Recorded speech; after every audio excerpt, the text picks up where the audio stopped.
Very good. All right. Thank you for the opportunity to speak. It's been a little while, and it's nice to see some familiar faces in the room. So I've spent the last 12 years in the deer industry. I'm a farmer by childhood training, and just this last year or so joined Ahi Car Consulting, which is a team of sustainability-based wide range of different projects in Dunedin, about 16 of us. So I've been progressing this line of thought around the resilience of agriculture over the next 20 or 30 years for over a decade or so, and it's been a surprisingly lonely kind of a process. I thought there'd be a lot more people into it than I have encountered. There's definitely some stalwarts out there, such as Ewan and a few others, but I've been amazed at how this topic hasn't gotten more attention than what it has to date. So essentially, we're going to talk about 5 or 6 things. Anthropogenic climate change is an issue. We're not going to talk about that. I think that's pretty much a given. The causes: growing human population and consumption levels. We'll whisk over that. The more immediate issue than climate change is the issue of potential resource constraints and leading to growth or degrowth. And we spend a little bit of time on that. A little bit of time looking at why this is or isn't on our radar, and why that might be. And then we're going to finish up by having a look at farm systems and the ag supply chain, and what we might expect over the next 20 or 30 years from a resource perspective rather than an economic perspective.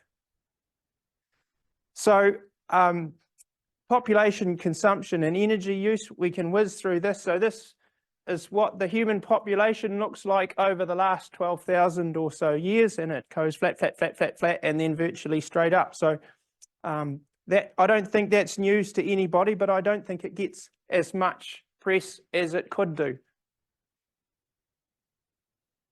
Now, curiously, over roughly that same time frame, our annual emissions globally go flat, flat, flat, flat, flat, and then not quite as straight up as the previous graph, but follow generally a similar kind of a trend. So the following graph has more than a passing resemblance to this one, and this is the consumption globally of primary energy. And this really is the driver of our emissions problem. It's not sheep, it's not cows, it's the use of fossil fuels and many increasing billions of people. So I'd like to draw your attention to, if I can make this little character work, to the blue part here, crude oil, which is arguably the largest component of that graph. So the largest component of our global energy supply, and the icing on the top of this cake, which is the sum total of the renewable contribution to the global energy chain. Very small, very large. So let's talk a little bit about potential resource constraints for oil. Now, you don't see a lot about this in the media, but Amin Nasser is the CEO of Saudi Aramco, world's second largest oil exporter. And he was speaking to the Schlumberger conference in Switzerland, which is essentially oil field tech type stuff. It's a big gig. And there he said, well, globally, oil field production appears to have peaked in 2017 and seems to be in decline now at around about 6% per year. It's quite hard to see that because in the intervening period there's been COVID, which has completely sent the collywobbles through all sorts of things, including global energy consumption. But what he did also say was that investment in the oil industry has halved since 2014. And that's basically on the back of the public's ambition to transition out of fossil fuels and into renewables. in this investment environment, even keeping the upstream development to keep business as usual levels of oil production going is a challenge, let alone developing more on top of that to meet what is projected to be 2 or 3 extra million barrels a day of extra consumption proposed for next year currently.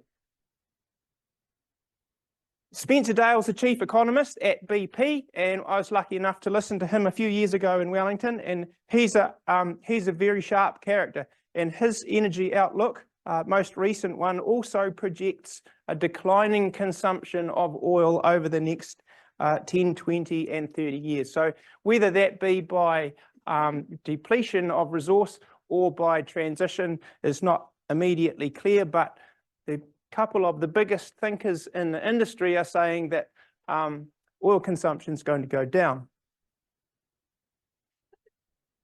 So this depletion is going to lead, and the intention is to a transition to greener options, right? I think there's a lack of attention at the moment on the other products that come from a barrel of oil, whether they be plastics, bitumen, medical supplies, etc., etc.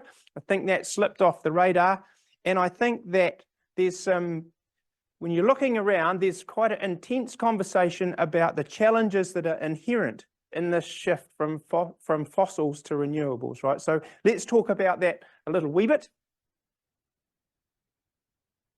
So the transition is to a huge number of more wind turbines, PV panels, a lot more biomass, and scaling back of diesel, petrol, and particularly coal, right? So we are anticipating a huge upscaling of grid networks, a lot of cabling, a lot of wind turbines, all fairly intensive on copper, cobalt, lithium, graphite, extraordinary amounts of battery storage, rare earth minerals as well. And so is this an issue? So do we see this in the media? If you look through the media over the last few weeks, how many front page articles would you say, oh, there's potentially resource constraints in our proposed transition to renewables? We don't see that, right? So why is that? There's an interesting piece of work done a couple of years back by Simon Michaud, originally an Australian. He's working in Finland at the moment, and he did quite a practical, almost back of the envelope, but he's a highly capable character. So it was complex enough, but it was a very applied kind of, it's a really sensible kind of an approach to assuming that the globe made a transition to a totally electric system from what it is today, right?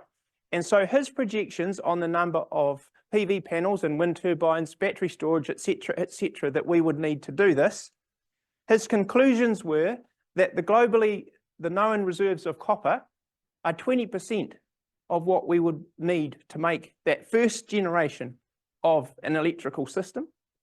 And at the current rates of extraction, it would take 189 years to extract that amount of copper, even if we had it, and turn it into electric cars and turbines.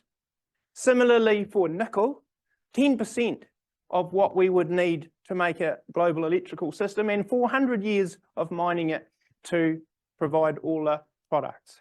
Lithium, even more extraordinarily, 2%. So we're 98% short of what we would need. Simon has his detractors because this is quite an extraordinary piece of work, and it's got a fair amount of global amplification, and people would definitely, there's people out there who are poo-pooing it for one reason or another, and I've read through some of this rebuttal, and my sense of it is none of it has really been dismissive enough on reasonable grounds that it really paints Simon's work to be grossly inaccurate. It might be, even if it was half right, or even if it was a quarter right, it's still worth a very serious conversation and a far greater presence in the media than what we see at the moment. So if we don't see it in the media, how about we go and have a look a little bit further down, perhaps at the industry level, to see if there's any sense of this apparent potential shortage.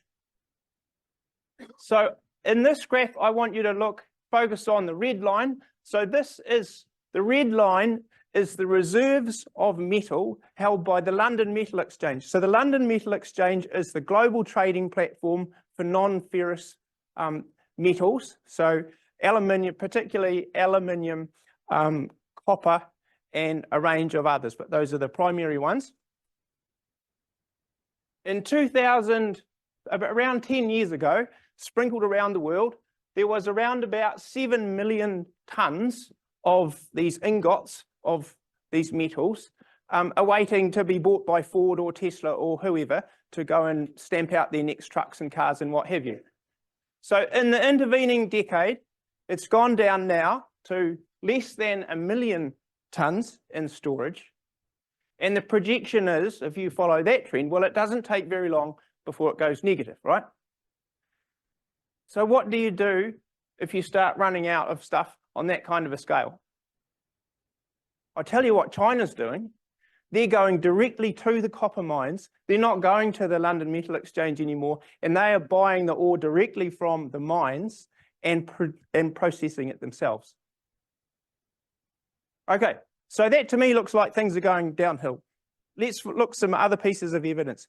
The world's largest copper producer, Codelco in Chile, so their projections last year were for a 6 to 8 million ton shortage of copper by 2032. So that's around 23% on what we have at present.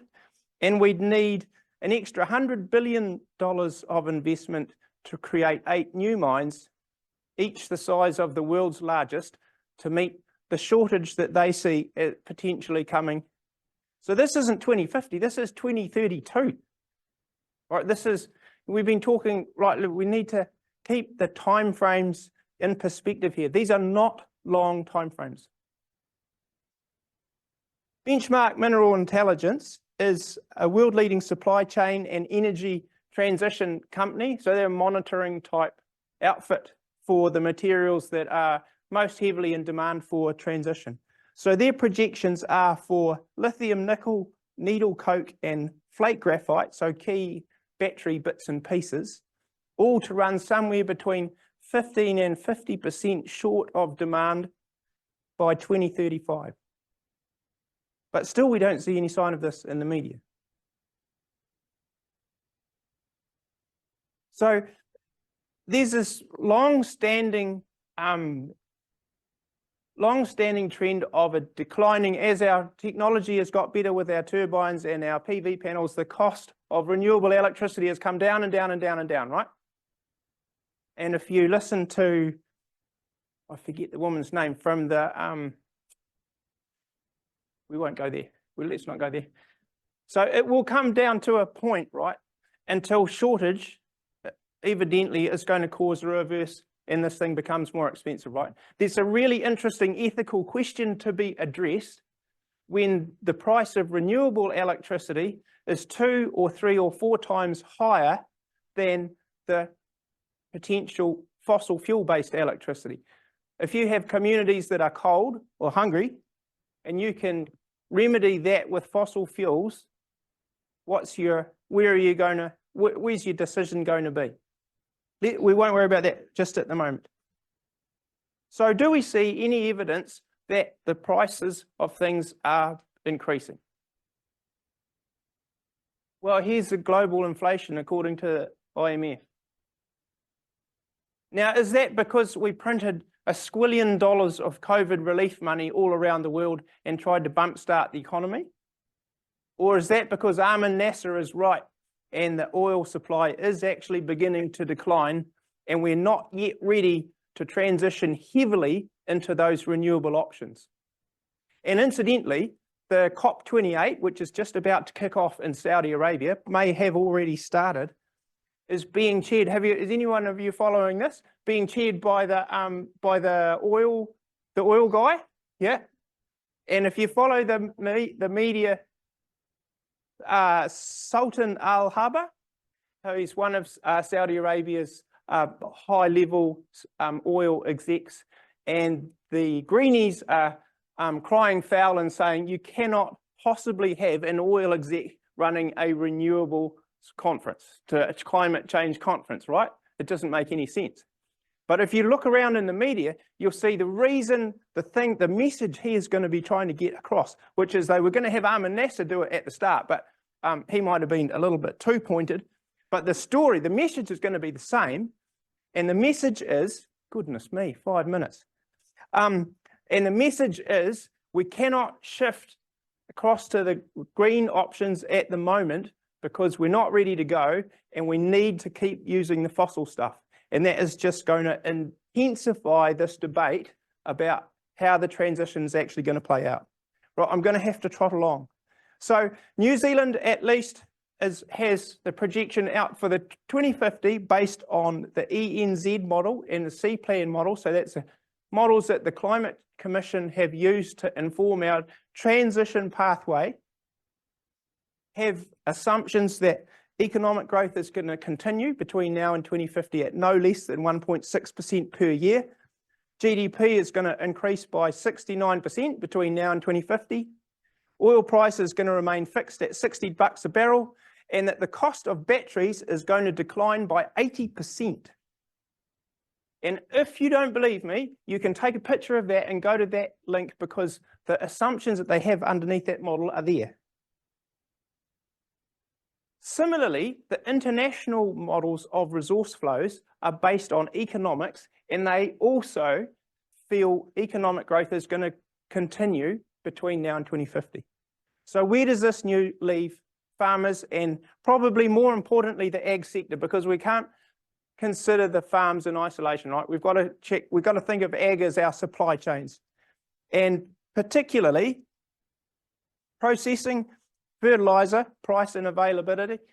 Urea is energy intensive to produce. You don't have to look at the numbers, you just have to see the trend in the use of urea over the last 30 years up there in the top left.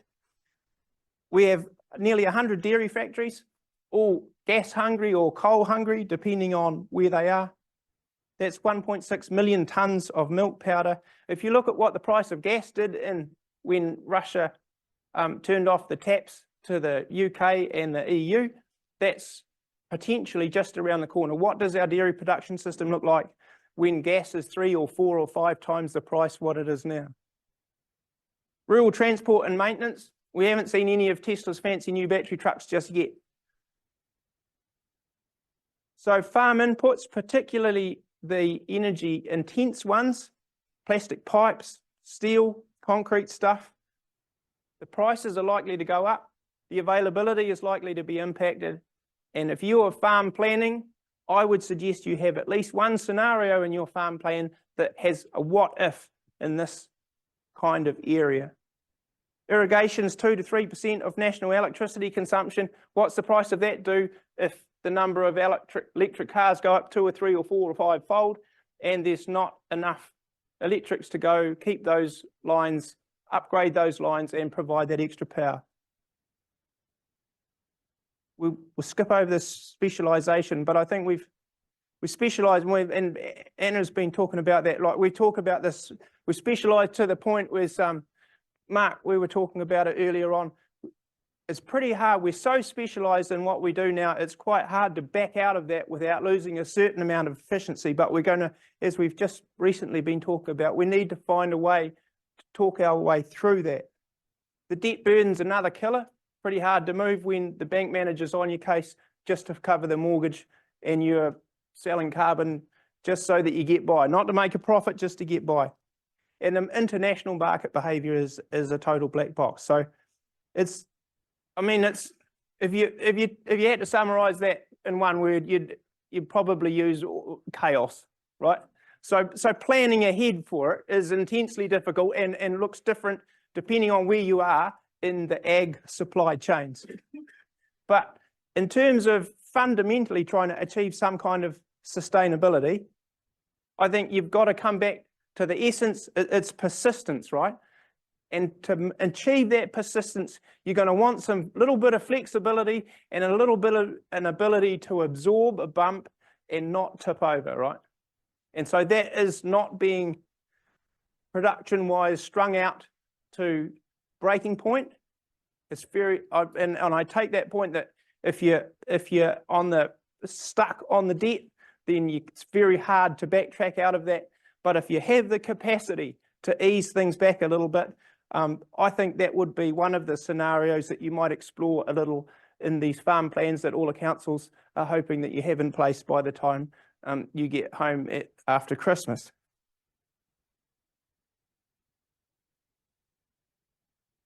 In essence, I think we need, like I was really been struck by how little of this conversation is in the mainstream, right? So I think at the very least, this country needs to have a group get together to represent the potential issue and to have a little bit of a closer look at it to see if it's genuine or not.